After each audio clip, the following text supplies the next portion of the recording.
Hello বন্ধুরা, সবাই কেমন আছো? আজ আমি বানাচ্ছি ফুলকপির পপকর্ন। এবার ফুলকপিটি কেটে নেব, ছোট ছোট পিস করে কেটে নিতে হবে। ঠিক এরকম ভাবে কেটে নেব। সবগুলো কাটা হয়ে গেছে, এবার জলে ভালো করে ধুয়ে নেব।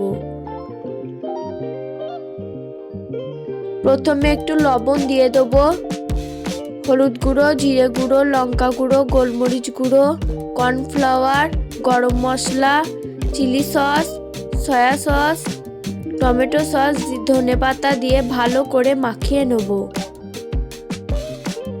এরকম ভাবে ঝুরঝুরে করে মাখিয়ে নিতে হবে। এবার গ্যাস জ্বালিয়ে প্যান বসিয়ে তেল দিয়ে দেবো। তেল গরম হয়ে গেলে একটা একটা করে ভালো করে ছেড়ে দেবো। এরকম ভাবে লাল লাল করে ভেজে নিতে হবে, উল্টে পাল্টে। একটু টাইম দিয়ে ভালো করে ভেজে নেবে, তাহলে খেতে খুব ভালো লাগবে। ভাজা হয়ে গেছে, এবার তুলে নেব।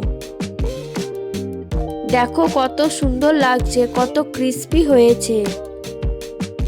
এতটাই ক্রিস্পি হয়েছে যে হাত দিলেই ভেঙে যাচ্ছে। চলো এবার খেয়ে দেখা যাক কেমন হয়েছে। খেতে খুব সুন্দর হয়েছে। তোমরা চাইলে বাড়িতে একবার বানিয়ে দেখতে পারো। ভিডিওটি ভালো লাগলে লাইক, কমেন্ট, শেয়ার করে দেবে। ভালো থাকবে, বাই।